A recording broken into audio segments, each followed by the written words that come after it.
Ghaziabad Lok Sabha seat का सियासी समीकरण आपको चौंका देगा। देखिए अब की बार गाजियाबाद में किस पार्टी की सरकार। बीजेपी का गढ़ है ये लोकसभा सीट, लेकिन अब की बार बदले दिख रहे हैं हालात। जयंत और अखिलेश की जोड़ी क्या यहां कर पाएगी करिश्मा।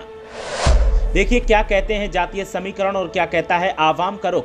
देखिए क्या कहता है सियासी इतिहास। पश्चिमी उत्तर प्रदेश में लोकसभा चुनाव की रौनक अभी से दिखाई दे रही है और हर तरफ तैयारियों का दौर जारी है। समाजवादी पार्टी गठबंधन दल आरएलडी के साथ रणनीतियों को पुख्ता कर रही है, तो वहीं दूसरी तरफ बीजेपी भी तैयारियों में लगी है। बात करें गाजियाबाद लोकसभा सीट की, तो यहां पर सियासी बिसात बिछाने का दौर जारी है। बीजेपी का गढ़ कही जाने वाली गाजियाबाद लोकसभा सीट पर सपा गठबंधन साथी के साथ पैठ बनाने की तैयारी में लगी है और सियासी फजाओं में बदलाव की दस्तक मिल रही है। बताएंगे कि अब की बार किसकी बढ़त के संकेत मिल रहे हैं, लेकिन पहले जानते हैं कि सियासी इतिहास क्या कहता है। गाजियाबाद पहले हापुड़ लोकसभा सीट का हिस्सा था, लेकिन 2008 में हुए परसीमन के बाद इस सीट का विभाजन हो गया। इसके बाद गाजियाबाद नाम से नई लोकसभा सीट बन गई। हापुड़ का कुछ हिस्सा मेरठ लोकसभा सीट में चला गया। हापुड़ सीट पर भी लंबे समय तक बीजेपी का कब्जा रहा और गाजियाबाद लोकसभा सीट भी बीजेपी के पास है और गाजियाबाद लोकसभा सीट को बीजेपी का गढ़ कहा जाता है। 1991, 1996, 1998 और 1999 यहां से बीजेपी के डॉक्टर रमेश चंद्र तोमर सांसद बनते रहे।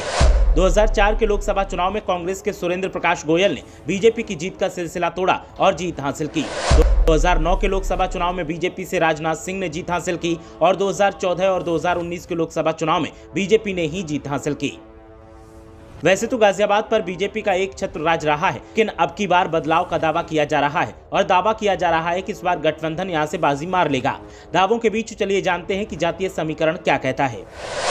जातीय संख्या के लिहाज से गाजियाबाद में ब्राह्मणों की अनुमानित आबादी करीब 6 लाख है, जबकि मुस्लिम 5,50,000 और दलित मतदाताओं की संख्या करीब 5 लाख बताई जाती है।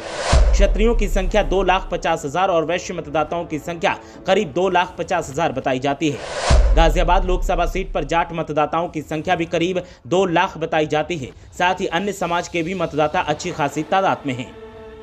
वैसे तो गाजियाबाद सीट पर सवर्ण मतदाता निर्णायक स्थिति में होते हैं, लेकिन अब की बार गठबंधन प्रत्याशी की बढ़त का दावा किया जा रहा है और सपा आरएलडी के नेताओं की माने तो गठबंधन की वजह से अब की बार हमें हर समाज का वोट मिलेगा, जो बीजेपी के कोर वोट बैंक से ज्यादा होगा और ये स्थिति जीत के लिए निर्णायक होने का काम करेगी। अब देखना यह है कि जो दावे किए जा रहे हैं उनमें से किसका दावा सही साबित होता है और किसका दावा फुस साबित होता है। ब्यूरो रिपोर्ट, मीडिया हलचल।